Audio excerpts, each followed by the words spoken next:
Welcome back again to the Outer Dimensions podcast, the podcast with Dave and Dre, where we discuss anything and everything when it comes to movies. You name it, we're going to go through it, past, present, maybe even the future, little times. So, welcome back, Dre. Dre was out for a few weeks. He's back in action. I'm glad to be back. But listen, life happens, work, family, and and then I got sick on top of all that.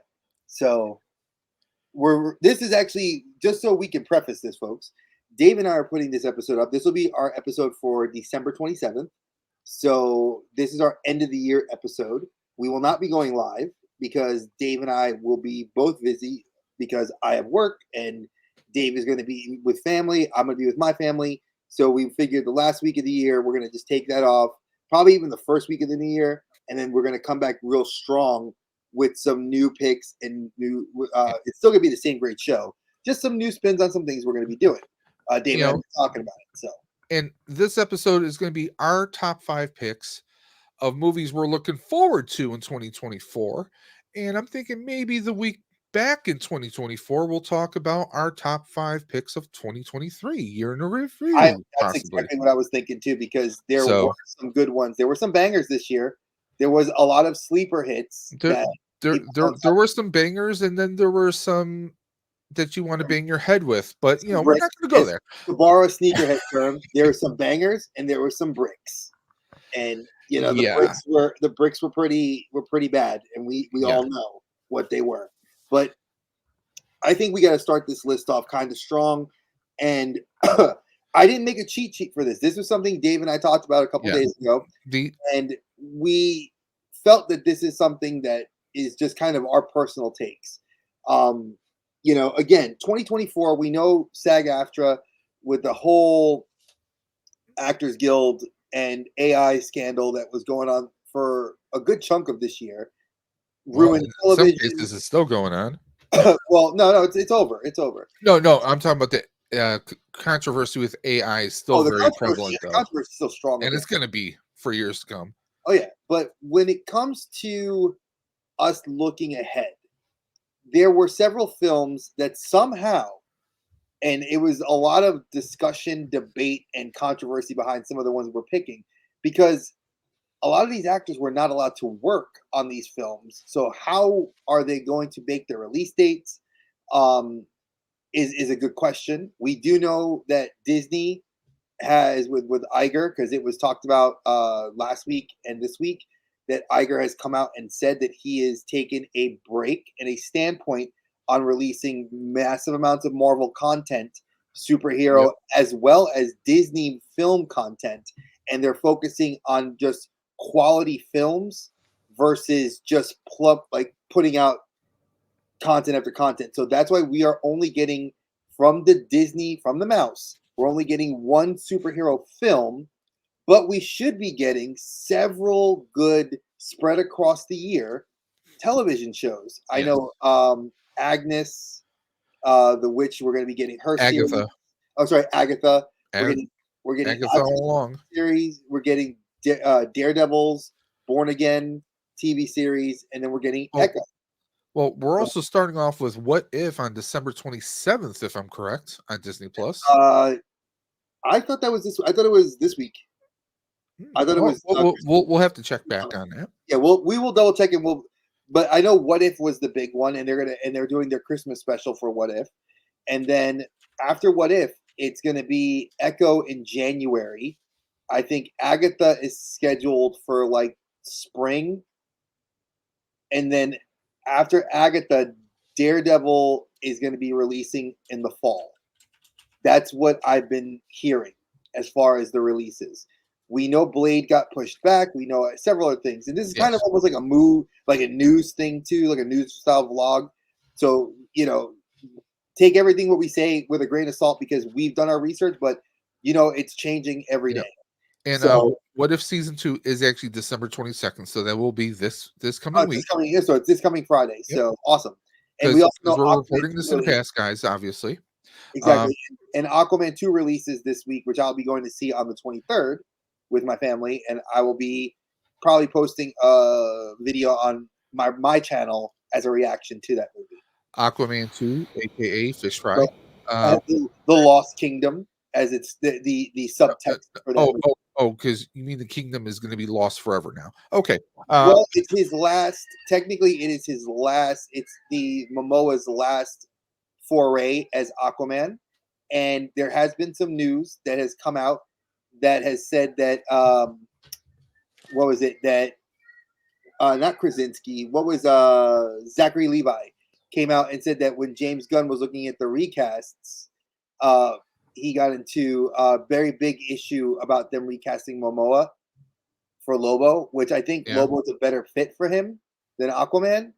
But you know, he's been Aquaman now for 3 films, and we also know that this is kind of like the reboot universe that we're kind of going through, and that we did know that this was the last film officially Of the Aquaman of the DCEU. Snyderverse, of the Snyder universe.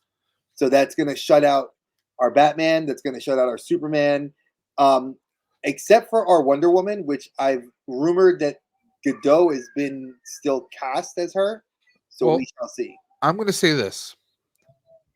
It's a name of a Bond film. Never say never. Did we ever think we would get Michael Keaton suiting up again as Batman? No, No, we we didn't. didn't. Okay. There's a lot of things that we never thought we would actually see happen.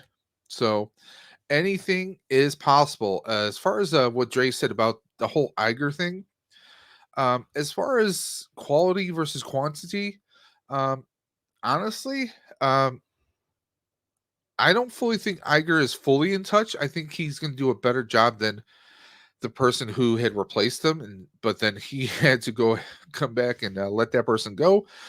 Disney is in a very fragile state. They're not as fragile as Warner Brothers. Warner Brothers in a way more fragile state right Yes, now. yes, Let's be.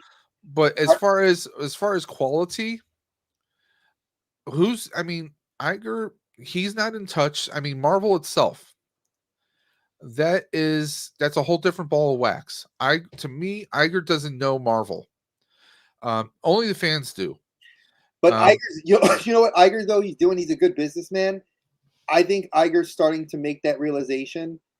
Even though a lot of people do not like what he's doing to the Disney parks, which I'm going to be talking about that on my channel because y'all know I love Disney, and eventually I will be going back there. And a lot of people are not happy with the modernization of the parks. They feel like it's getting away from the family friendly aspect of it and it's becoming more like too modern. But I think Iger's in touch with the fact that if you put too much content out, people are not going to digest it well. And the fact that like when people are doing the old like spaghetti, we take the lump of spaghetti and throw it against the wall concept, and whatever sticks does well, like Mandalorian, because when you did Mandalorian, Boba Fett, Andor, what stood to the wall was Mandalorian. Let's be real. Yeah. Yeah, we know Acolyte's coming. Yes, we know Mandalorian season 4 is coming. We also know Pedro Pascal is not going to be a Mandalorian anymore. So what are you going to call the show? So there's a lot of suggested ideas, and we can make a whole vlog about. That's going to be a different episode altogether. But it's just like, what is going on here? I mean, if you look at it, Netflix has picked up almost the entire catalog of comic book movies from Warner Brothers. Crazy. I looked at Amazon the other day just to see what was popping up, and I saw just like a flood of just Warner Brothers content. And yeah, but they're not the only one. Paramount. Yep. Because guess what's on Netflix right now? Beverly Hills Cop. Yep, Beverly Hills Cop, which was originally a Paramount film. But I mean, it's going to be very interesting. Now, let's start off with number 5. We're going to go with the younger gentleman is going to go first. The younger gentleman, yes, which is you, technically it'd be you.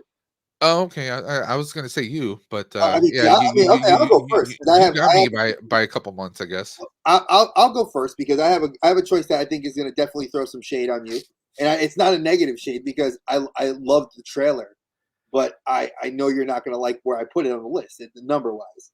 So I know what you're going to say. I know. So top 5. Okay, folks. Just so you guys can exactly. So top 5 picks, folks. We Dave and I do not know our lists. We did not share our list with each other.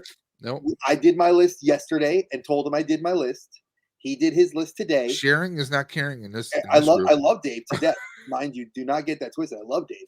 I was not going to tell him what my list was, but the top 5 movies that we're anticipating are going to be bangers next year. I'm going to say at number 5, Ghostbusters: Frozen Empire. Why did I put it at number 5? The trailer is absolutely amazing.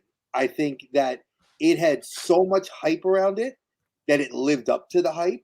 Ernie Hudson is going around and he's doing, at 71 years old, this guy is going around totally advertising for the film. He is putting out like great vibes for it. Comic-Con is doing their first cruise out of Tampa in 2025, and he's the headlining guest, one of the headlining guests. Add 7 years to that number you said. He's 78? He's 78, born December 17th. Happy belated birthday to Ernie Hudson, 1945. Wow. So this guy is banging out the content, dude. He is. Yep. He has said that he feels younger every time he goes out talking about this film. I mean, he's promoting Ghostbusters, Frozen Empire. He is, of course, he filmed it, and he is also co-starring on Quantum Leap on NBC, which is now officially into season 3 because season 2 Yes. just ended. Which again, Dave and I will do an episode completely because I have so many questions and so many answers for what's going forward, but we don't want to talk about that. Yes. So again, why did I pick this at number 5? Because this is going to be a banger, right? I mean, Afterlife was a banger. I mean, if you look at the trailer of Afterlife and then compare the trailer to the movie itself, I know. So I put this at number 5 because as much as I am a Ghostbuster fan, there are several other films on this list that warrant their spots because of where my fandom and the instant nostalgia hits me. Ghostbusters always will have a nostalgia hit for me and my wife because we loved Ghostbusters, and Dave, my brother, loves Ghostbusters. And I mean, this guy, and I'm working on something as a cosplay for Ghostbusters, which will be debuting at some point next year. I haven't figured out when. But in any event, Frozen Empire looks great. I love the cast. I love what they're doing. If you have not seen the trailer, we will put a link to the trailer in the comment section for every movie that we talk about. So there will be links. If there is a trailer that's out there, we will have a trailer for you. So that was my number 5. Dave, what was your number 5?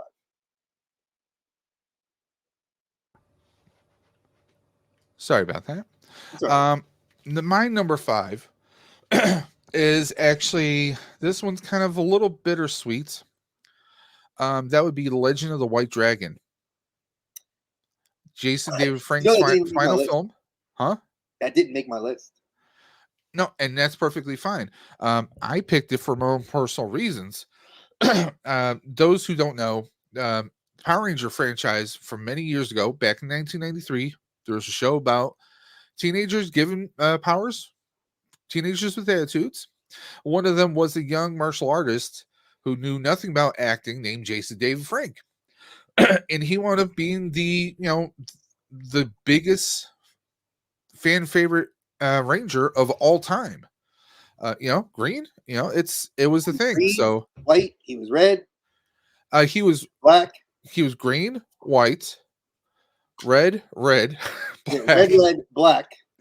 And of course, most recently, if you're a toy collector, Hasbro this past year released the Master Morpher, which was it was actually made in cooperation with Jason David Frank. Now, Jason David Frank has done a lot of different projects over the years.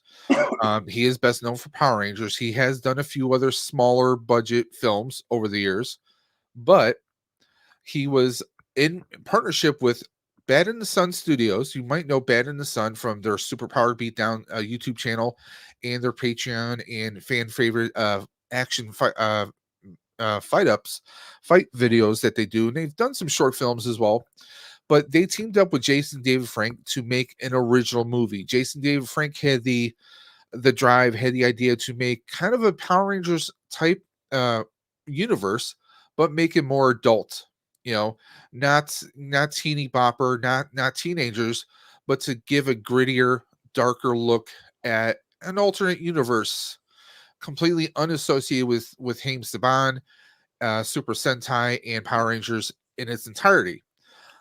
This movie is supposed to be centered around, someone who was a hero, but there was great travesty, and he was blamed for it and kind of stepped into the shadows. It turns out that he's being pulled out to kind of step up and be a hero again, even though he doesn't want to. It's kind of very gritty look. Look up Bad in the Sun on YouTube, and you can check out the trailers for yourselves. Um, Jason David Frank did complete filming, but shortly thereafter, while they're doing the editing process, he was dealing with a lot of demons, like a lot of our great heroes do when it comes to acting. Or, Robin Williams, River Phoenix.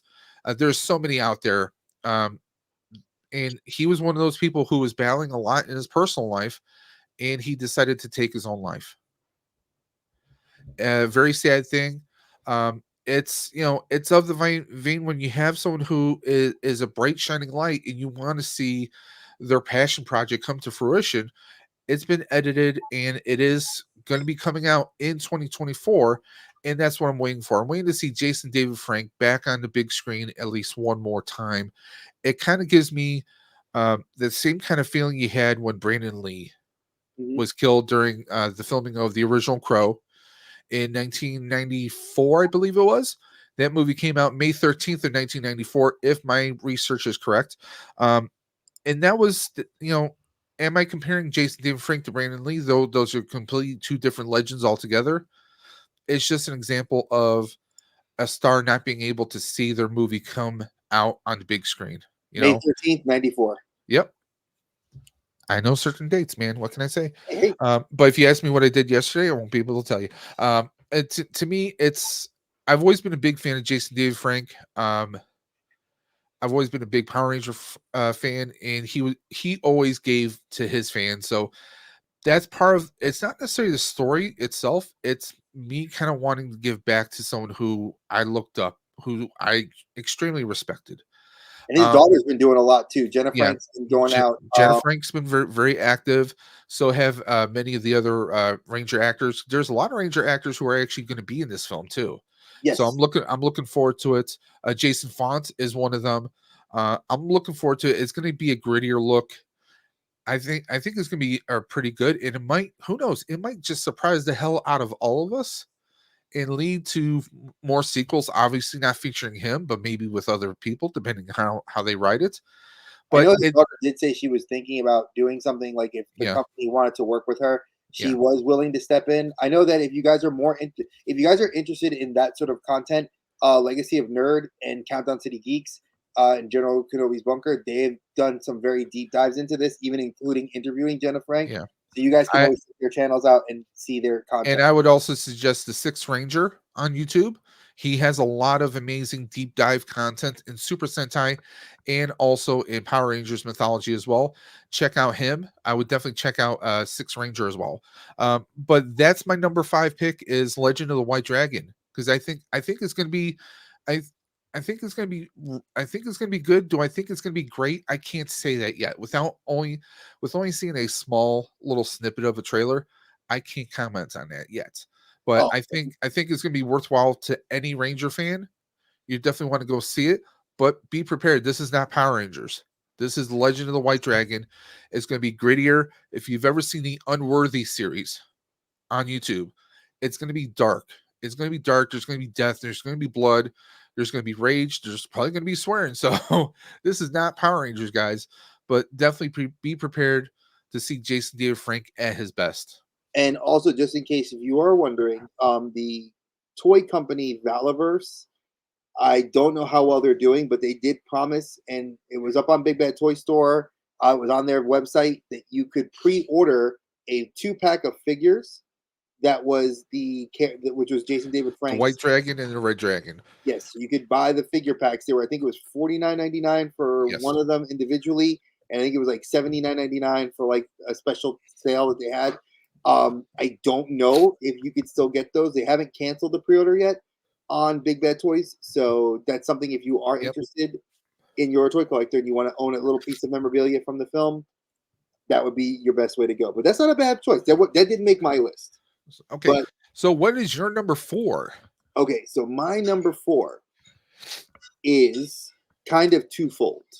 There are two films that caught my attention. One was a trailer I saw on Thursday, and one is what I read. So the trailer I got to see on Thursday that really stepped out to me was The Beekeeper with Jason Statham. Oh, so you just saw that trailer just this week? I've heard of the movie. I didn't see the trailer, but I actually I saw got the trailer a few weeks back, or no, a month so or two ago. It looks good. so I sat in the I went to go see Godzilla -1, which Dave and I were talking about that backstage. Freaking amazing movie. I need to do a video with Dave just to talk about that film in comparison to other kaiju films. But I was sitting in the theater and I saw this film, and it instantly gave me vibes for a potential trilogy and or TV series, a la what he did with the Transporter. Jason Statham, if you guys don't know, is obviously famous for his role as a transporter. He was in Expendables. He's been in the Meg 2. Supposedly there is going to be a Meg 3, which Lord The help me. Mechanic. The Mechanic, which also had a TV series. Transporter, which had a television series. So the Expendables, which was Well, let's be honest. The Transporter wouldn't have had a series if it wasn't for the movies and him. Oh no, of course, and that's why I love that the idea translated over. And The Beekeeper, it was funny because I heard the story, and it was like it's got Felicia Rashad, it's got like some very quality actors and actors Yes. in this film. And then the story kind of like opens up where like there's the CIA, the FBI, the NSA, and then there's the beekeepers. They're the people you call when shit goes sideways. When shit goes sideways, these are the guys you call. And I loved it because they have like I think it's Gary Oldman is the villain in the film, and I was like, oh, I'm with this. I mean, if you're gonna have a villain, why not get him? I love I'm Gary just Oldman. saying.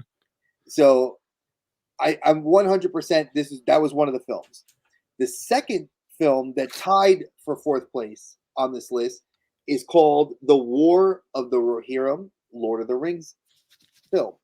Now, the reason why this caught my attention, probably in my top 10 movies of all time, is The Lord of the Rings, the last film, which is Return of the King, or I should say The Two Towers. Because The Two Towers film, everybody loves that film for exactly one reason. And it's a New Year's meme where you can go to the last hour in like 18 minutes.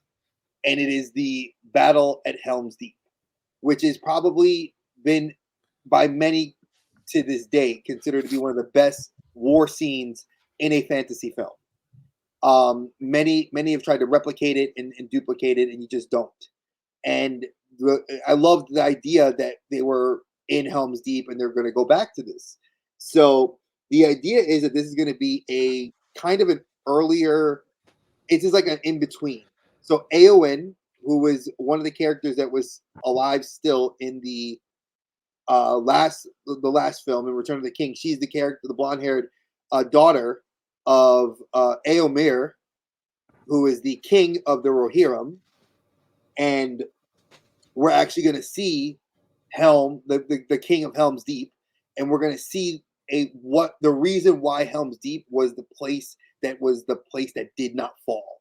Now, the film is not going to be live action; it is going to be a animated CG film, and it's done by a Japanese manga and Japanese film studio. I was completely floored, and I said, "You know what? I'm with this. I can totally see this film being amazing." And I love fantasy and I love anime, so it's a perfect marriage of the two. So those were why I couldn't pick which one I wanted at the fourth spot. But it's supposed to be coming out at Christmas time next year, Mm-hmm. so we'll see what happens. And that's my Now, fourth. Now, you mentioned the Beekeeper. Now, apparently, Yes, there's already a clone of this movie being released of course, which I expected. called The Bricklayer. Okay, Which starring is the Lego movie. Aaron Eckhart, Two Face. Okay, I like Aaron Eckhart and though. Like, okay, I, and from I Frankenstein fame. oh no, no, we're not going to talk about it. Let's just Uh, stop. Let's just no, stop there. no. Just so you know, apparently he is an operative who is retired from the CIA from the company, and he is brought back, and he's paired with Nia Dobrov, who many people will know her from. Well, more recently, Triple X: The Return of Xander Cage, Yep. and also from the Vampire Diaries.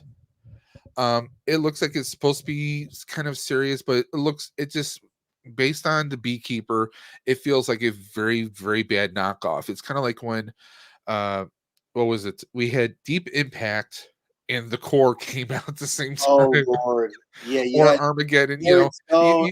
you had the like loosely the same kind of plot done. It's been done 1,000 times over. Enough said. Um, so speaking of nostalgia, because my number five was a bit of this motivation of nostalgia, and all of my picks for the most part are going to be nostalgia driven. This next one, number four for me, I don't have a tie. I have one movie for number four, and I'm sure I'm going to get a lot of flack from everybody out there in YouTube land. Uh, Beverly Hills Cop Axel F. See, that's number three for me. Now Okay, I have to pick a different three, which I'm fine. no, because one, okay, years ago we had Beverly Hills Cop 3 was not the best received of the series. Okay. There was even a badly attempt by CBS to make an Beverly Hills Cop TV show. Yes, that was it. It It, did not it, do it didn't, well. it didn't even get out the door. It didn't even get out the gate No. past the pilot. You're going to have Eddie Murphy appear in the pilot, and that was about it. And it didn't go anywhere. Now, now we have, if you saw the trailer, Axel Foley, he's still a cop. He and some kind of weird case is going to take him back to Beverly Hills. We get Paul Reiser in the trailer. We get Judge Reinhold, and I can't think of the other actor's name who played Taggart. He's still friggin' alive. I'm like, what the Yeah, hell? I was very Um, surprised at that. so the fact that they got Taggart back for this one, but they couldn't get him back for Beverly Hills Cop 3. There is going to be some continuity issues, so that's why this is at number four. Because when we last left Axel Foley and of course Rosewood, you know, he was like Rosewood was like kind of like an upper echelon, like he was kind of like head, pretty well in the police department. So he must have got his ass busted down a couple times. That it's got that Beverly Hills Cop vibe. We get Bronson Pinchot back as Surge. Also, why you say like Alfred. Surge? You make it sound like a detergent. Uh, I mean, this trailer has a ton of action in it. It's got the vibes, it's got the theme music, it's got everything. It just feels like this is going to be an awesome thrill ride. Is this going to be a box office hit? Here's the thing, guys. It's on Netflix. Yep, straight to It's Netflix. coming to Netflix this summer. Now they might do a limited release because Netflix has done that in the past. Like they'll release in the theaters, but then also simultaneously on Netflix. I mean, it all depends what's going to happen. I think it's going to be a fun film. Eddie himself has been kind of on a nostalgia kick himself. He did a couple years back. He did Coming to America Yep, too. and that You was know, also direct to Amazon. yeah, that was Amazon Prime Video. I think he's going to go with Netflix because honestly, I hate to say, back in the 80s and 90s, HBO was like the go-to company making some banger movies Oh and yeah, TV shows. And I hate to say this, I think Netflix is that.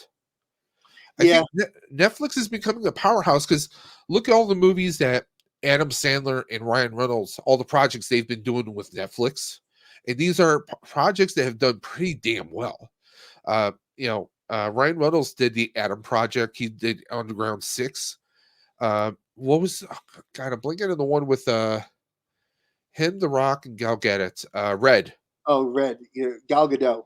Yeah. I mean, these are fun action movies that you want to watch over and over and over again. And we'll see with this. This could be the first in a new trilogy. This could be opening a floodgate. Maybe we'll get, a spinoff of some kind. I mean, to see Eddie back on the big screen rocking the Detroit Lions jacket, and we get all these familiar characters. It seems like it's going to be a fun thrill ride. I definitely recommend checking out the trailer. You guys will watch this, and I guarantee you're if you're a fan of Beverly Hills Cop, you're gonna feel the vibes. The heat is on. You're just gonna feel it, and you're gonna love it, I think. So that's why I picked that for number 4, because watching the trailer the first time, because I sent the trailer to Dre. That was fire. When Okay, it came through, I smiled. am I wrong? Huh? I already said it was going to be my movie for the year. I was like, I had to go. I was like, I cannot wait. It instantly made my top 5. I was like, I gotta watch. I'm like, I mean, it's one thing if, like, we've seen Eddie Murphy try and do these different characters. Like, I'll be honest, some of his lackluster hits are some of my favorites. Like Golden Child wasn't the biggest box office hit, but it's still a fun favorite for me. Golden Child was great. People Yeah. that don't like that movie have no soul. I want the knife. I mean, I'm a big Eddie Murphy fan, so to see him kind of come back and, like, it makes you forget Pluto Nash. It makes you forget the Haunted Mansion he did. Metro. Metro's okay. In my book, it's okay. I know Dre's not a fan of Metro, but that's okay. Metro. I mean, you got the bad guy from The Crow in that one as the bad guy. Facts. Yeah, I know. But the movie was terrible. The movie was absolutely terrible. Yep. Yeah, I mean, it's, it could be better, but, it is what it is. So yeah, that was my number 4, Beverly Hills Cop 4. Or they're not calling it 4 because now, I think they're taking the trend from Ghostbusters. They're not putting a number. They're saying, like, oh, it's going to be this. Oh, they're Beverly Hills Cop Axel F. They're giving it subtext. So it's getting the let's put in a title to, like, an undertitle for this. We don't need numbers anymore. But the really interesting thing is this. They're calling it Beverly Hills Cop, not Axel Foley, but calling it Axel F. Now, those that know, that is the theme song to the movie. The actual theme music that they play for that is called Axel F. So I wonder if that's going to play some kind of a reference to it, but that's my pick. So yeah, Dre, you're number 3. All right. Well, that was my number 3. So I have another one that was actually I was considering. Okay, we have an alternate. Bring it on. I always have alternates. Now, this might get me in trouble with some people, but I am a person of color, if you did not know. And I love movies where it takes a different spin on people of color. I love Get Out. I thought you were Norwegian. No. I'm going to go because I saw the trailer for this film and I watched it like 3 times. Is this the one with David Allen Greer? Yes, it is. So okay. It's called the American Society of Magical Negroes. Now, why do I want to see this film? One, I love David Allen Greer. He is a comedian, but he actually takes a more serious role in this film, which I liked. There are parts of this film I can see that's going to be very woke and very controversial, which makes me want to go see it even more. But there are parts of it, like the main hero or the spellcaster that they're going to introduce into this film was in Detective Pikachu, was in Jurassic World. Yep. He was in the Dragons film. Was he also in Bumblebee? A professed nerd. So this is something that plays very well into his wheelhouse, and it feels like he just kind of walked on the set. The way I picture it's like somebody said, "Hey, you want to be the Black Harry Potter?" And he's like, "Heck yeah, I want to be Black Harry Potter. What do I have to do?" Well, we're going to talk about being black in America and how that so it does have like a political kind of undertone, and like I said, it's very woke, but it's interesting how they explain the magic works, and I like that it's not like oh, this is just like a spin-off or a spoof of Hogwarts. Like this is completely how magic exists in America in a modern time. It feels like this film is going to lend some interesting new ideas to things and might open the doors to even a television show. Who knows? I'm interested enough that I'll put this at number 3, even though Beverly Hills Cop, you know, Axel F is 100% my number 3. But because Dave did it, I had to add an alternate. I had to have a couple of alternates Okay. on my list.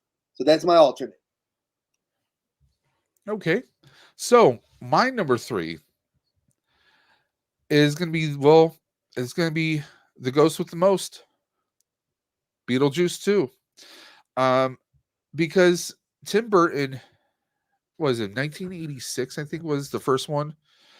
Tim Burton, Michael Keaton, Winona Ryder, I think, is going to be in this one as well. Oh, and all that, yeah, she's in it. And what's her face? Jenna Ortega. Well, I was about to say that, but if you want to cut me off like Lorena, keep it going. Uh, again, like I said, all these movies I'm picking are going to be, for the most part, nostalgic based. So we're going to get to see what Beetlejuice has been up to in the afterlife all these years later. Who knows? Could be centuries, in the afterlife. We'll see what happens. We don't have details yet. We know it takes place in the same town. Wow. As far as I know, neither Gina Davis nor Alec Baldwin have any association with this project in any shape or form. Who knows? Maybe we'll get a name drop as to what they're up to. I got the list of the cast already here if you want it. Okay. So apparently this movie is actually being developed by Brad Pitt's Plan B studio. Okay. I Interesting. didn't know that. So the cast so far is going to be Michael Keaton, obviously, Winona Ryder, Yes. Catherine O'Hara is one of the original actresses in the film. Now she's going to be back, but Jeffrey Jones is not. No, Jenna Ortega, for obvious reasons. If you know what he did in his life, well, we're not going to touch that. We all know Jenna Ortega, freaking amazingly beautiful, yes, and talented. Monica Bellucci. Oh, okay. Of Matrix. Her. He's awesome. And my favorite, Willem Dafoe, not the friend. Yeah. Dafoe. Yeah, he's going to be some kind of a spectral detective or PI from the spirit world, from what I understood. Yeah, and they said Justin Theroux. I don't know who he is. He looks like a young-ish, or he looks like a Henry Cavill clone. He looks like if Henry Cavill and Zac Efron had a kid. Okay, yeah, I'm looking up here. American actor, and he's also a filmmaker in his own right. Yeah, he's starring. I don't know what the role is, but he's starring in the film.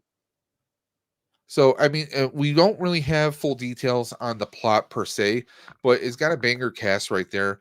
And I mean, come on, the first Beetlejuice was just insane. Back then, they didn't have really CGI per se. It was stop motion animation for like the clay sculptures and everything. And I mean, it was cutting edge back then, and it's Tim Burton. We know for the most part, Tim Burton does some amazing, insane movies. But you add Michael Keaton into it, Michael Keaton's just not going to sign on to any old project. So the fact that he signed on to this, he's psyched. Tim Burton is psyched, and I'm sure Danny Elfman is doing the score. Oh, Danny Elfman's doing the score. Yeah. Guess who else is producing this film? Danny Elfman? Huh? Brad Pitt. I mean, hey, who knows? It's his studio. I mean, go figure. Yeah, He wants to get a production I'm going to throw this at you. If he's such a big fan of it, and he's producing it, I'm saying Brad's going to have a cameo in it. No, he's not getting a cameo. He's not listed on the actors. So that don't mean don't mean jack. You know what? I mean, come on.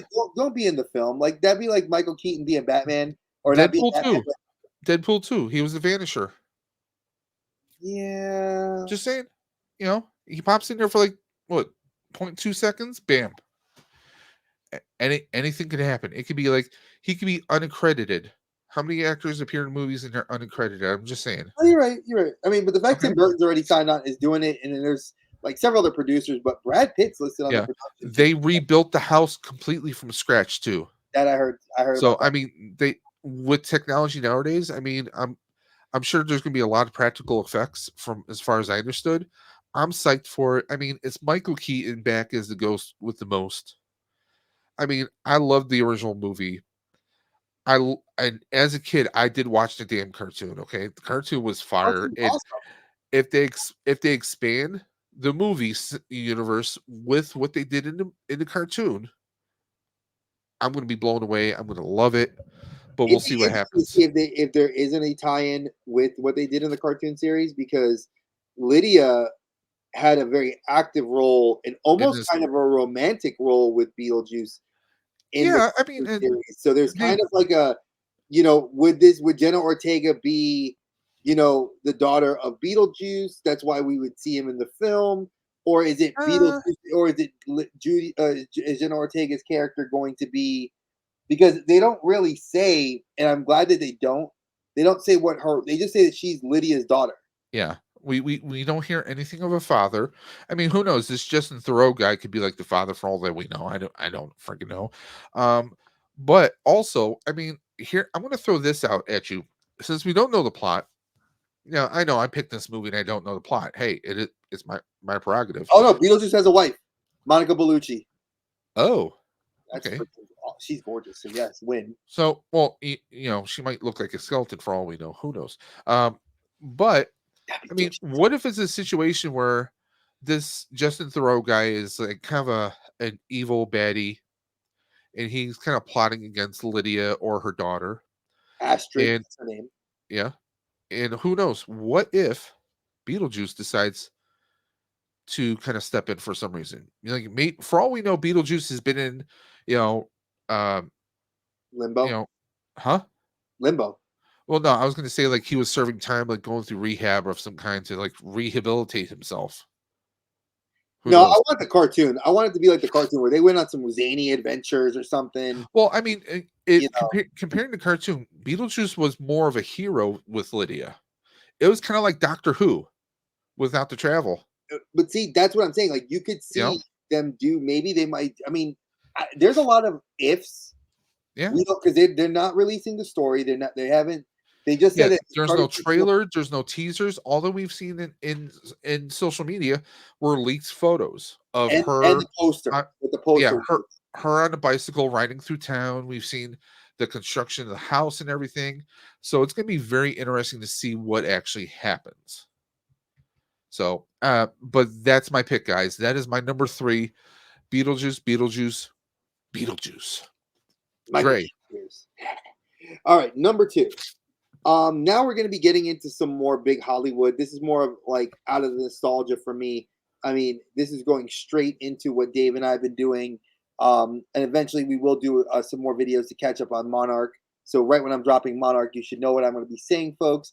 It is going to be Godzilla X Con, or to the people that are not savvy to the Japanese lingo, Godzilla Cross Kong New Empire. This film has had so many fans really get hype, and I have to give it its due after seeing Godzilla minus one, and watching the current series Monarch on Apple TV. I am 100% back in my love for kaiju. This is going to be probably one of the best films in this series. They've already guaranteed there are going to be more fights with kaiju than they've done in across the other 4 films in this series. Okay, I have to say this. What self what self-respecting person who is a fan of monster movies isn't going to want to sign up to see a movie with Godzilla and King Kong? Well, there were okay, so there were haters I'm with just saying. I'm just there saying. were haters with Kong and Godzilla, and this, folks, if you have not watched the series, I think Dave and I will. It's on the list of things we're doing for this coming year. I think we're going to end up doing what I'm going to call it the Kaiju verse. They haven't named it that. It's not, hey, I'm going to copyright that for us for the Outer Dim. We're going to call it the Kaiju verse. So I'm gonna literally timeline all the films, not the original Toho films. I'm gonna do the Toho and New Line Cinema. I'm sorry, it's already a thing. Oh, it is the Kaiju verse. Kaiju verse, yeah. It's Okay, so already a thing. So the There's a kaiju. kaiju verse Wikipedia actually. All right, so I'm going to create using what's already existing, the kaiju verse, and Dave and I will actually go through the film so you can know what order to watch them in. Because, folks, there are ties to why you need to see this movie. The biggest thing is why people were loving the trailer. Why did we all get so hyped? An orangutan. Yes, an orange, large orangutan with the spine of what looks like a former cousin to Godzilla wrapped around. That's a spine whip. And there's been talks, we have not seen it in the two teaser trailers.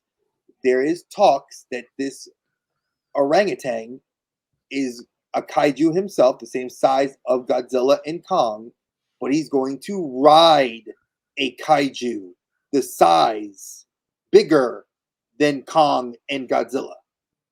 So we already know that in the teaser, we've seen Godzilla get a pink power up, and we've seen a bionic augmentation to the right hand of Kong. So people are already speculating that there's going to be kind of like a cool fight scene. We also do know that this kaiju verse is kept in line with the, you know, Kong and Godzilla being the good guys, and Robot Punch. you know, Mecha Punch, Donkey Kong. I'm gonna, like I said, I was hyped when I saw this trailer. I know a lot of people are not hype about it, but after seeing, like I said, after seeing -1 a few days ago and watching Monarch, I'm 110% behind this. Like, make it happen, needs to happen, must happen. Like, Okay. that's my number two. Like, it's April, can't get here soon enough. Well, my number 2 is a number 3. Deadpool 3. That's Okay, Deadpool 3 because one, Deadpool 1 and 2. Now, Deadpool happens to be my wife's favorite well, I can't say superhero because he was really an anti-hero, let's be honest. But she's got a thing for Ryan Reynolds. Suffice to say, Deadpool is the character that Ryan Reynolds was born to play. Let's be honest. Deadpool 1, I mean, because we all know that it was really him who leaked the original test footage from Deadpool and allowed the movie to even be made to begin with. Deadpool 1 it's not just a typical superhero movie. It took the script, wiped its ass with it, and created a whole new genre. I mean, fourth wall breaking. I mean, they broke the fourth and the fifth wall. Let's be honest. Deadpool is just one of those franchises that it's like, why do people watch? You know, why do they watch like movies like Harold and Kumar? Or because you want to see how outrageous things can get. You know, why do people want? Dre, I'm not attacking you. Why do people watch wrestling? Because they want to see the crazy storylines and just how crazy and how insane things can go, right? Yes, and I've watched several people actually break limbs. I've never seen a death in the ring, but I mean, R.I.P. Owen Hart. I was just thinking, Owen. That's the only. I mean, well, no, I did see one, Pero de Mal, in Mexico when Rey Mysterio did the 619, kicked him in the chest, and he had a heart attack and dropped dead right. But my point is, Deadpool 3 is going to be batshit crazy because we know it involves Hugh Jackman. Well, So we know it's finally Wolverine. Which is Wolverine and Deadpool, and I wouldn't be surprised if we see a Spidey character in there. No, he's not. Don't. You're not. Dude. Hey, buddy. Did you see the movie? I haven't seen the movie, but I've seen enough of the cast, and he's leaked enough of the cast. Tom Holland's not listed on there. Tom Holland himself. Mofo, did I say Tom Holland? I said a Spidey character. That's all I said. Toby. That's all I said. Look, you were stretching for Toby or Andrew to be in that movie. No, for all we know, it could be someone completely different. You could get a Ben Reilly in there for all we know. Loopholes. That's too much. Loopholes. Okay? As much as the Spider-Man fan that I am, folks, which y'all see right there. No, listen. Deadpool had a bromance with Spider-Man. Am I wrong? Yes, he did. Peter Parker. Okay, so who's to say when he's multiverse jumping or timeline jumping, you don't see something crazy happen? Okay, that's all I'm saying. Eh, Okay, but because we know at the end of Deadpool 2, Deadpool got the wrist device working. from Curtis, well, Cable. yeah, the wrist device from Cable. He got, well, I shouldn't say he got it working. He got He stole it. he got Negasonic to repair it, and then she's like, "What the fuck did I just do?" Yup. And then we see Deadpool, of course, traveling through time, including killing Ryan Reynolds. Which is hilarious.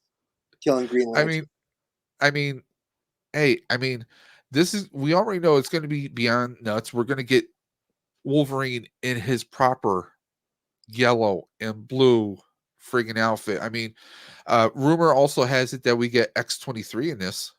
No, yeah, she's already signed Yep. on to be in the film. She's Daphne. And I she's forgot her all last. growed up.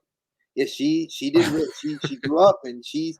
I think she's gonna do a really good job. She's a Spanish actress. Um, I think she's gonna kill it. I Doing mean, there's going to be so many, you can't even fathom all the twists and turns that are going to pop up in this movie. I mean, they take a look at Multiverse of Madness. They kept it under wraps about Patrick Stewart being in there. They did up until the Yeah. trailer, and then they Well, showed yeah. the trailer with the Illuminati. They kept a lot of things hush hush for the most part. So I mean, anything is possible. And I mean, come on, Deadpool 2 blew Deadpool 1 out of the water. Am I wrong? Mm, no comment, Juggernauts? because we can. I have to wait till 3 to make that comment to see how they all go because they've all been good. Yeah. Do I consider 2 better than 1? I've watched 1 way more times than 2, and I like 1 more, but I think it's 'cause I like Gina Carano a little bit. I think I'm more of a Gina Carano fan. Uh, And, I can't fault you there, man. I can't. yeah, any reason I I get to just see can't. her. I Not can't. saying Miranda Baccarin is not a beautiful woman. So why? But I like Carano. She is back. She's Yeah, back as well. well, it's again. I'm not gonna. I mean, There's reasons I chose this, but I can't explain my reasons yeah. because Well, you picked it as 2. So yeah. I mean, Deadpool 3. I mean, let's be honest. When it comes to Deadpool, there's not exactly a thing known to Deadpool as continuity. Okay, so you, well, he's like Gwenpool, which is like they exist outside. I'm Like pretty sure they Deadpool came know the first. That's all comics, I'm saying. So I mean, I'm not gonna like I said, this I mean, is your I'm number 2. yeah. This is my number 2. This is the number 2 I'm looking forward to because it's gonna be batshit crazy. It's gonna be insane. It's gonna be fun, and we get Hugh Jackman said he would never be Wolverine again. Um, Just saying. he did make that comment after the last X-Men film, which was the James McAvoy one. I forgot the last of that trilogy. Check your timelines. Check your timelines. Logan was his last Wolverine movie, No, no, and that no, was no, no, no. after.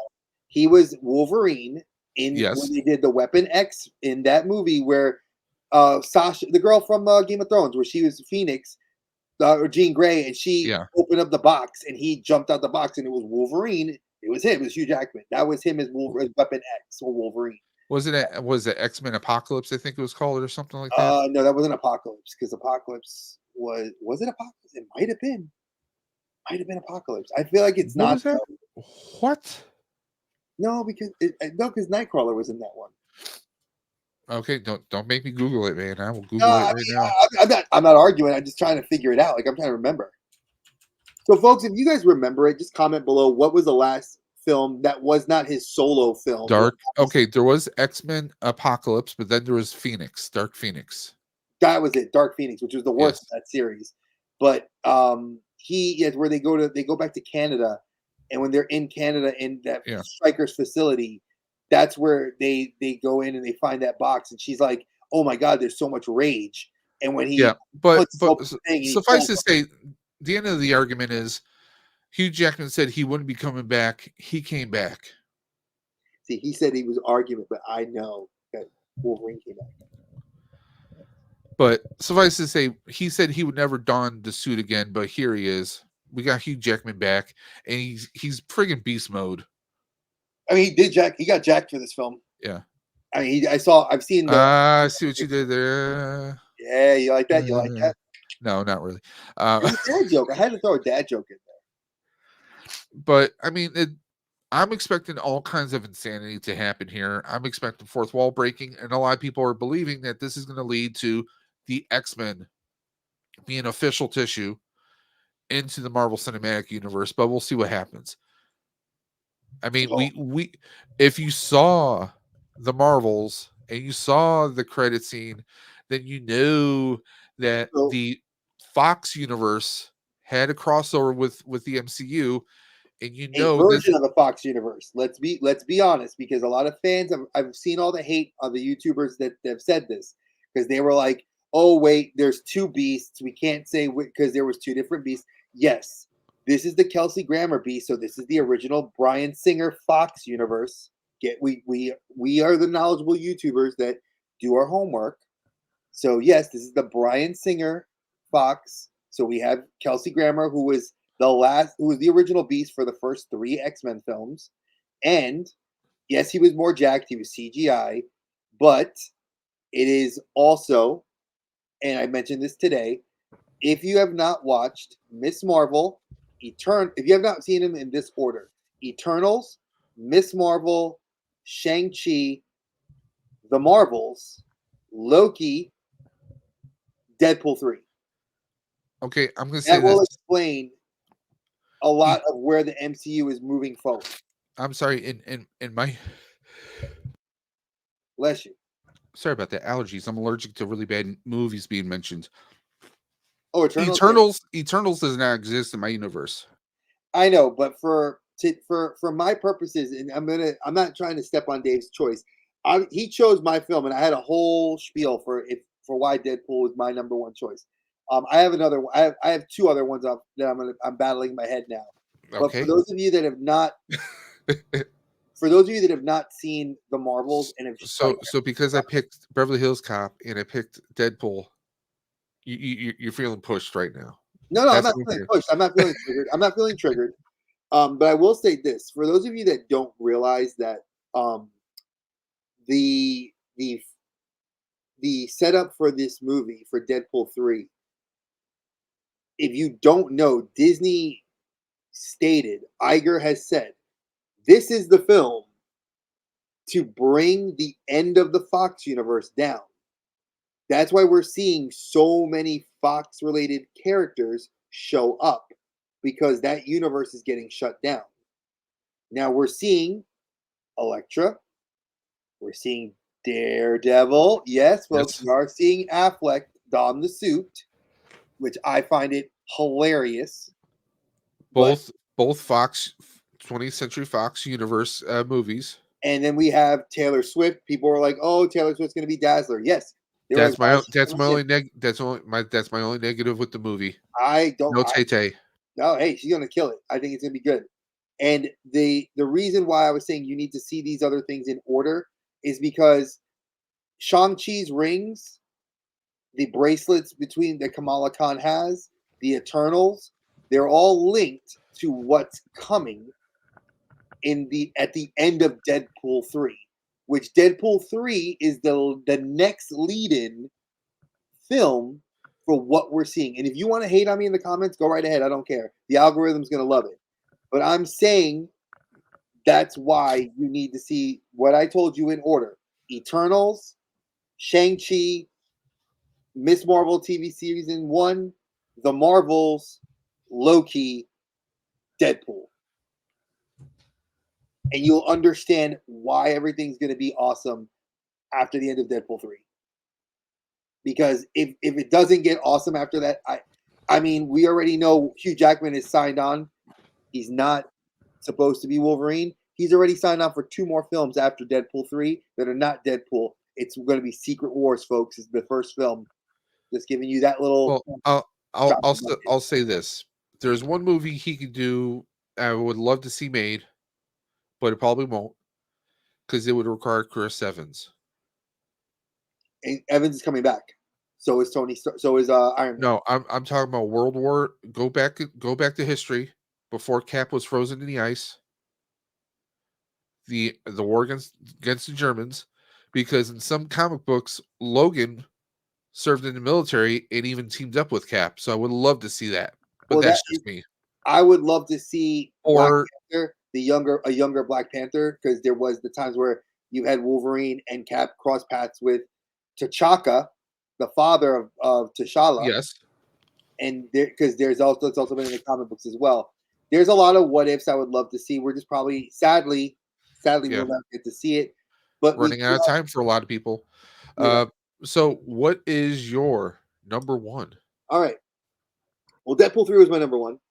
Is my most anticipated film of next year because it comes out the week. It comes out 9 days after my wife's birthday, 8 days after my birthday. So I was excited to see that. Um, but there are two other films that next year are kind of rivaling me. And they were gonna make the list, but I don't know. The first one because I'm a Spider-Man fan. Um, and it's not beyond the Spider Verse because that got pushed to 2025. They've already announced it. Are you It's talking about just MW? no Okay, MW. Madam Web. No. I'm actually going to talk about Craven the Hunter. Why? Really? Yes. Why am I talking about Craven the Hunter? Madam Web. A lot of fans gave it hate, and I don't hate on it. It's still tied to Spider Man, and it's the actual for those of you that are not true Spider Man fans. Um, read Edge of the Spider Verse. There's several links to why Madam Web needs to be introduced into this kind of tapestry because Madam Web is actually tied to Anansi. Anansi is the god of the Spider-Man, of the Spider People. All the Spider People that have their powers across any multiverse all got it from Anansi, and they're tied through the web that Madam Web is connected to psychically. So that's one. I'm excited about that. But why did I choose Craven? We have been itching for Marvel to give us the ever since Amazing Spider-Man 2, the Sinister Six. We've been wanting the Sinister Six. They've hinted at it. We know it No Way Home. They've teased Octopus, Electro. We saw Electro. We saw Octopus. We saw Sandman. We saw Green Goblin. But we know that in the end credits, when they were looking in the sky, Rhino was up there. Rhino was there. Even mentioned they even make a joke about it with Andrew Garfield making a joke that he fought a guy in a large Rhino costume. So Craven is obviously the last member of that team in Venom. So you need two more people. Now, why do I want to see Craven? I think after playing Spider-Man 2, the video game where Craven was the main villain in the game, and he wasn't really the main villain, he was a villain in the game that you fight. Um, it was awesome to see his story, and it was kind of cool to see what his character was going through.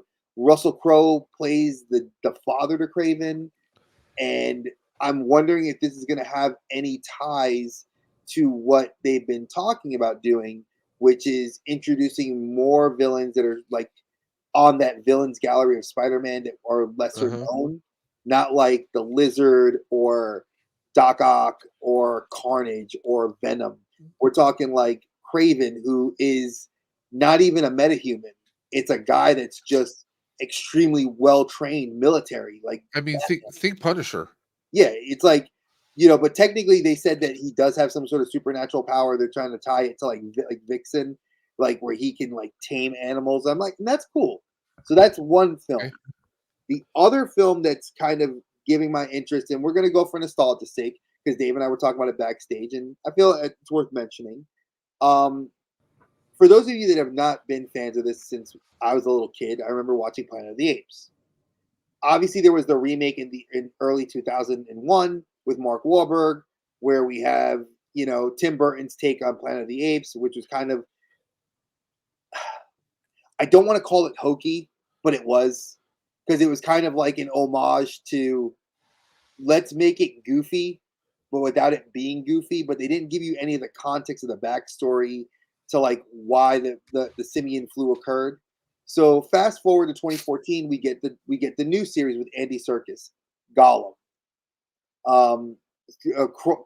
Ulysses Claw from Black Panther. he what plays Caesar, and we start seeing the birth of the simian flu in that trilogy film series, which was Dawn, Rise, War of the Planet of the Apes. Now we're seeing a new trilogy arise.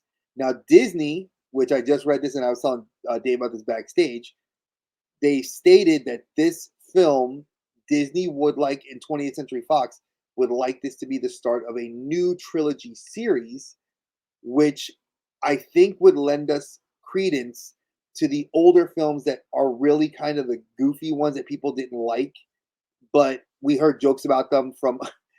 You saw Shang-Chi, Ben Kingsley, when he's sitting there, he's like, I loved when I saw the monkeys riding horses. And my mother said, if you could teach a monkey how to ride a horse, like I keep thinking of that. And I'm like, those films were goofy when I was a kid, but as an adult, seeing a CGI monkey talk, having an intelligent conversation, using firearms, evolving a society, the fall of society, and knowing that this is actually building off of a previous trilogy, I'm interested.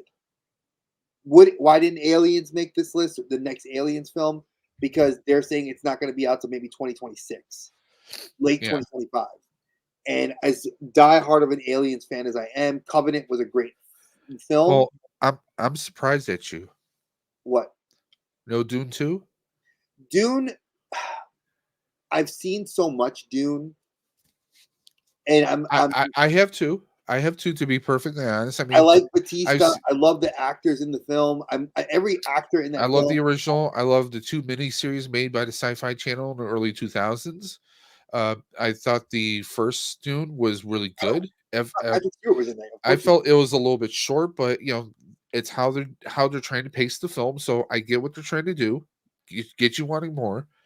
But yeah, everyone I know is anticipated for that one. Now that is not my number one, but were there any other ones you want to feel that you want to mention?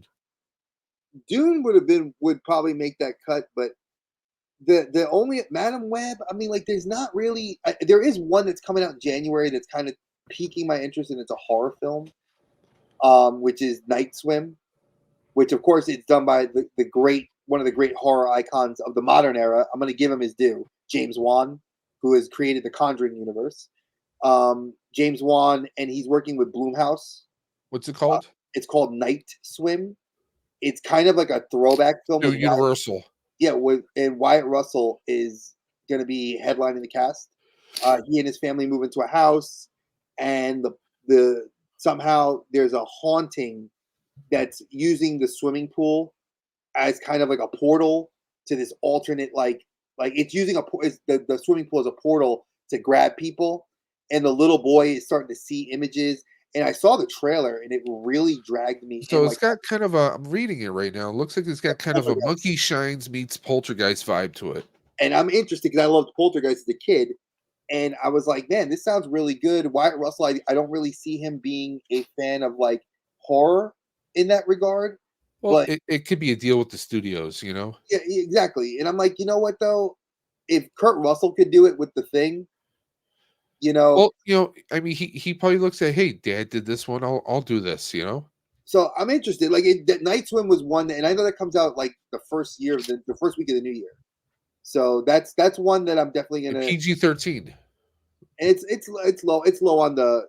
I'll probably take Lana to go see it because Lana likes horror films, and I like them. So I may take her because that's something that really, for me, as a who loves to swim, Lana loves to swim, and I think as a kid, I know that there's always this mythology of like water being a portal between worlds, and I kind of like that, like the spirits are using this. Well, like even in Constantine, it was essentially a spiritual conduit for the mystic forces to travel to hell itself. So yeah, I mean the river Styx, so I mean it's definitely those would be like some of the films, but like honestly, there's not a whole lot that is like jumping out.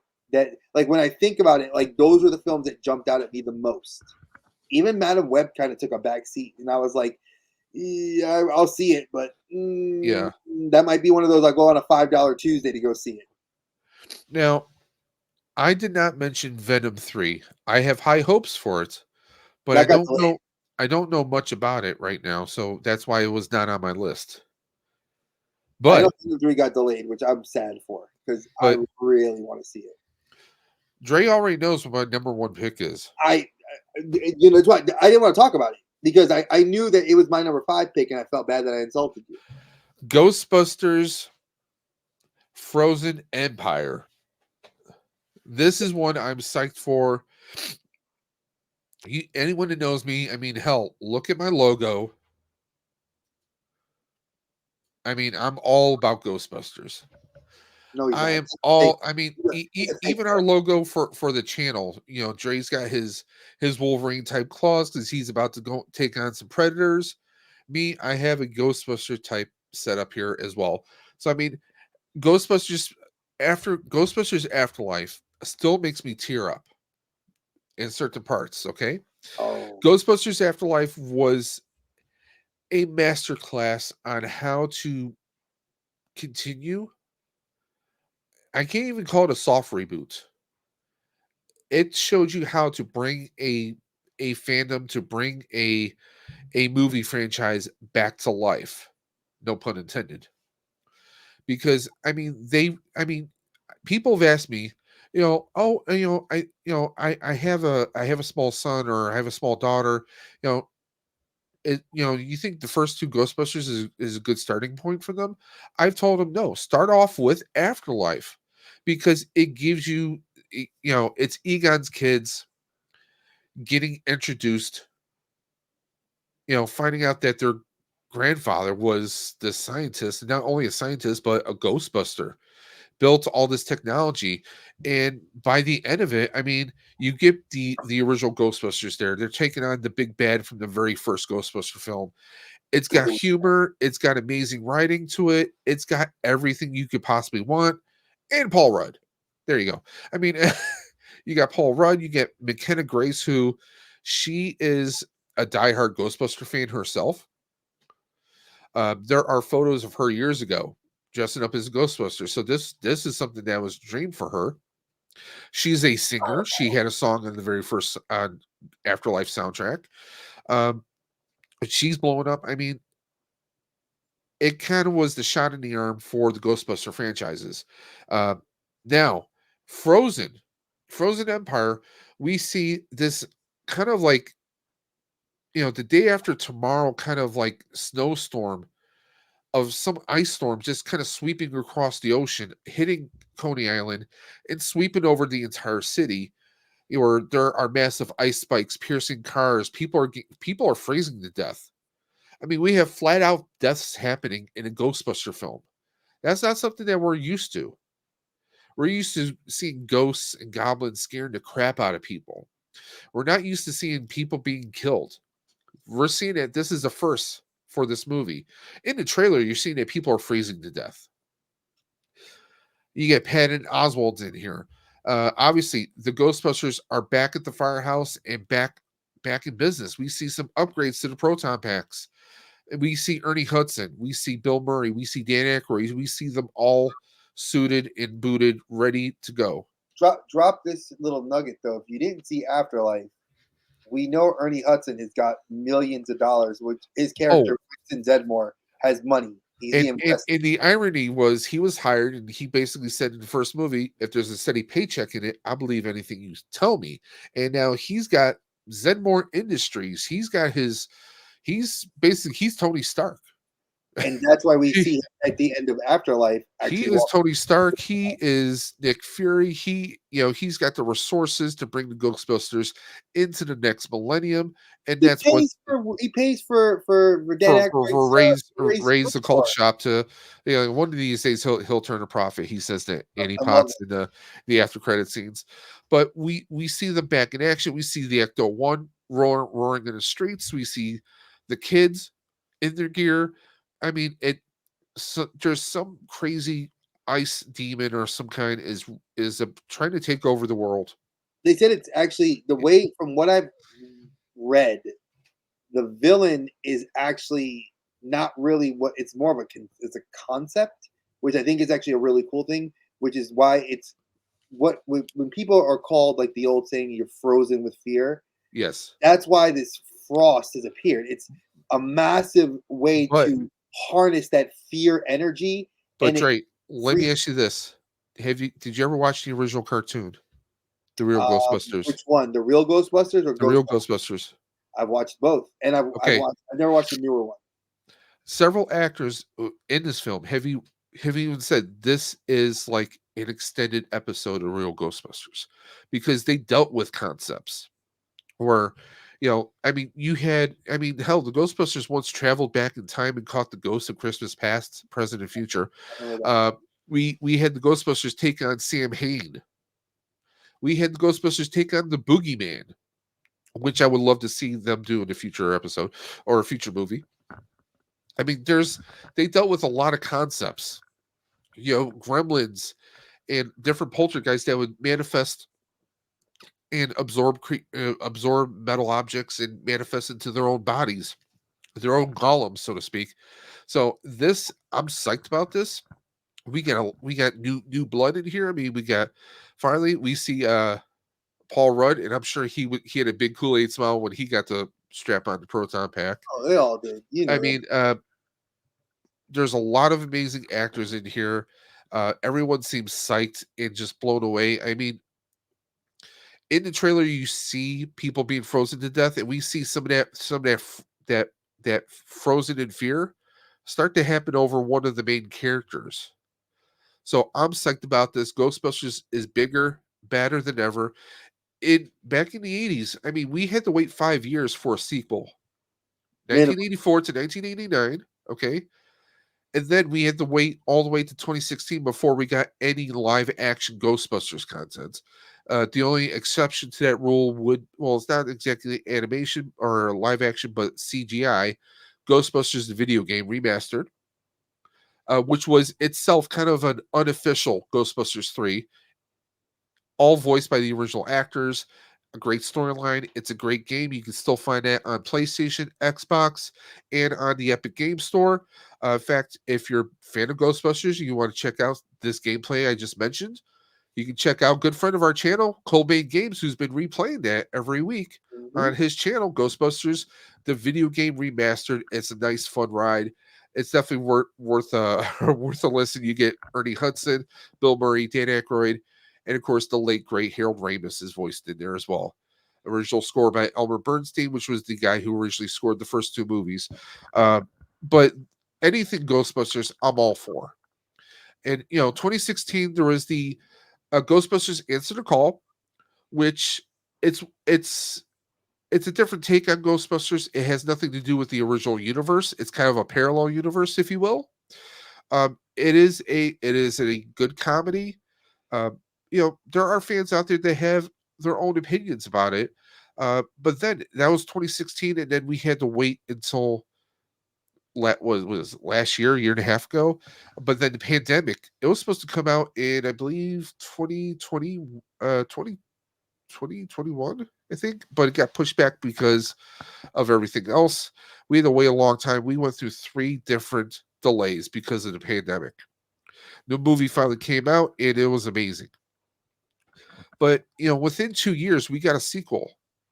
So with that being said, and with the state of movies now, we were worried it was going to get delayed again because of the writer strike and everything else going on. But no, it's they just finished editing. They just did a bunch of reshoots actually in New York City and in the UK. So uh, this is my number one movie I'm looking forward to. I can't wait for it. I think it's going to be an amazing thrill ride. There's definitely going to be some twists and some turns. There's going to be some surprises in this film, but this is one I'm looking forward to. I don't have long to work to wait. The end of March, I believe March 29th is when it's coming out.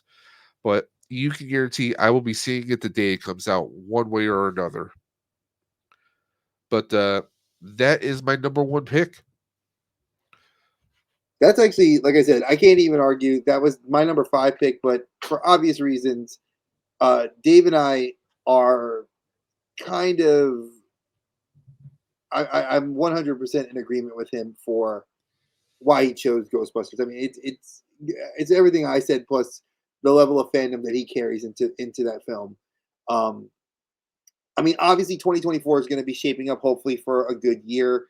Um, Going into the Academy Awards for 2023 already, you have several films that are looking to get nominations. One of which I mentioned already, Godzilla minus one for amazing visual effects.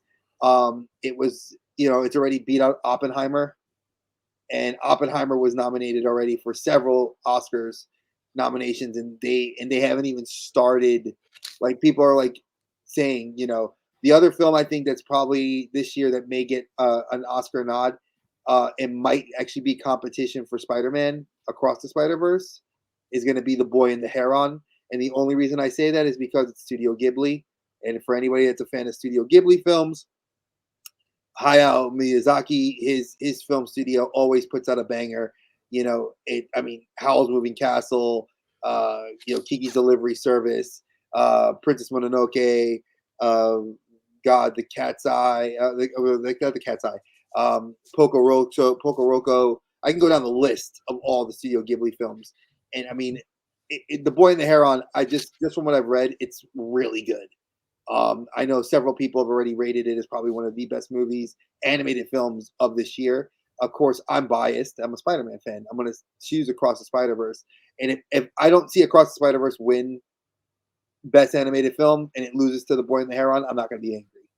But, I mean, But again, what if neither get it? if neither get it, then it better be a bang. It better be a film I've seen all the animated films this year. I've seen every single one. And Elemental was not good. It was okay. Didn't see it. Wish I have it downloaded. I haven't watched it yet, but I'm gonna be honest. I don't think it's gonna be. I mean, it looks funny, but the only other films that would probably make it into the Oscar nominations might be Migration, which looks pretty funny, and that's a DreamWorks. So, and Kung Fu Panda 4 is next year. It's 2024. Yeah. So, we'll see. Like I said, Dave and I already told you guys, going into 2024, our first episode, which will be, let me take a look at the calendar, which will be the second Wednesday of the month, which will be the 10th of January. That episode will be the best films, top 5 films of 2023. Yep. Now, again, this is going to take into account streaming. If it went straight to streaming, if it went to the theaters, had a limited run, Any movie that was released any movie that was released, and through whatever media. Exactly. Now, if it went to straight to Blu-ray, okay, but usually most of us saw everything. But this is our opinions. Okay, let's rephrase that. Anything that was released through mainstream media, anything that was on a streaming service, anything that had advertisements either through YouTube commercials or Netflix, Amazon Prime, anything like that. But if it was some kind of B or C horror movie that you would only see on the Sci-Fi Channel on Saturday nights, if it's something that did not have any advertisements whatsoever, no promotions, we wouldn't be aware of it. Exactly. So I think that's probably a better way to cover it, because there can be some scary movies that are amazing movies that we just weren't even aware of. I mean, I will create a cheat sheet for that, because I will have a little bit more time on my hands to work on it. And,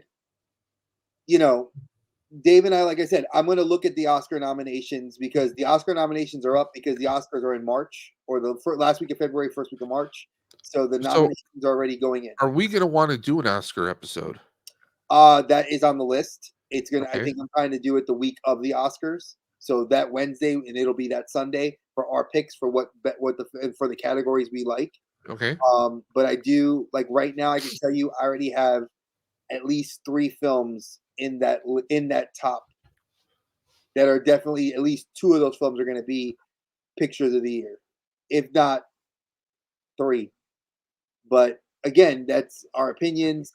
If you say Barbie, I'm ending this right now.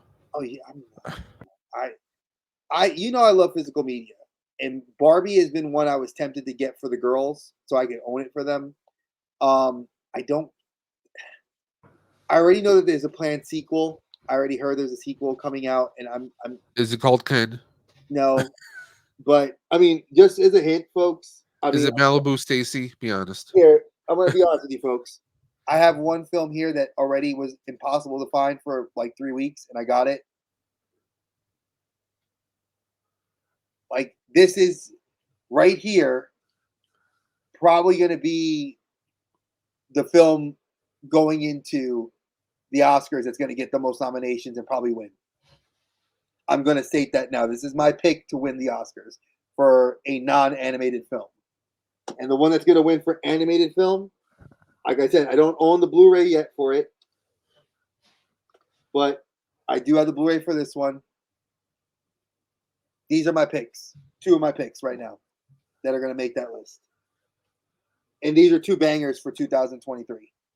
So I need to look through my list and see what I would consider are other good movies of 2023, and we will have a cheat sheet for that on the 10th.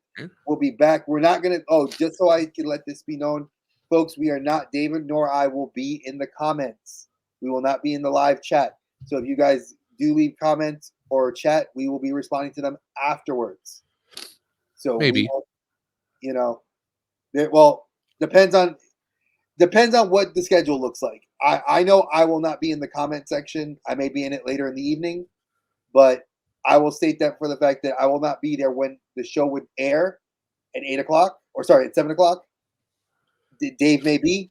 If he is, We'll see. also converse with Dave and talk with him.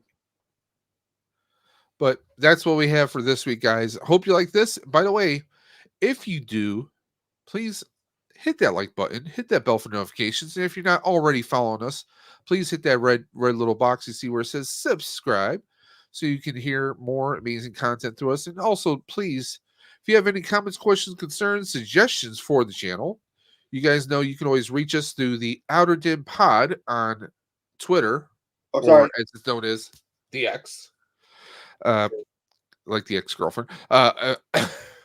or ex-wife. Hey. You can also message us on the Outer Dimensions podcast on Instagram. You can also email us at the Outer Dimensions podcast at gmail.com. Or you can always reach out to Dre at the Collector Safe Space on Instagram. You can always message me, Dave's _dimension on Instagram. I'm blanking here for a second. My brain's not working.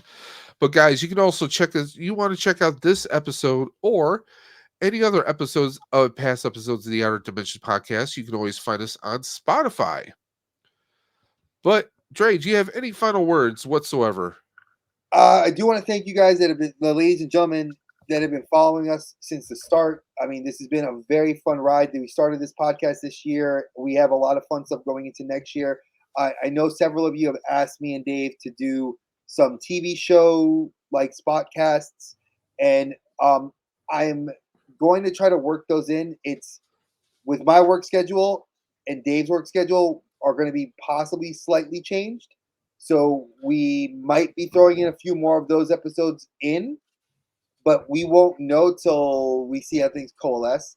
So please just bear with it. It's still going to be movie content. I am doing, like we said, we're doing an Oscars.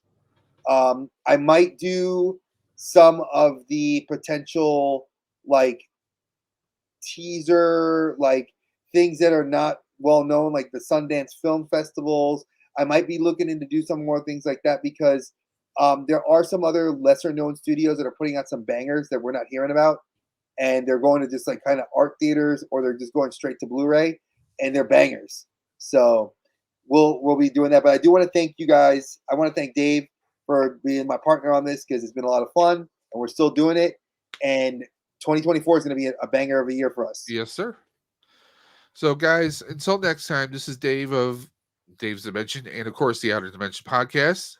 Dre. You guys know I'm the collector safe space prez. You know, they always call me the CEO, but I am also the co-host with the most on this. And as I always say, watch your head as you exit the portal. We'll see you literally in a year's time. Guys, take care. We'll catch you on the flip side.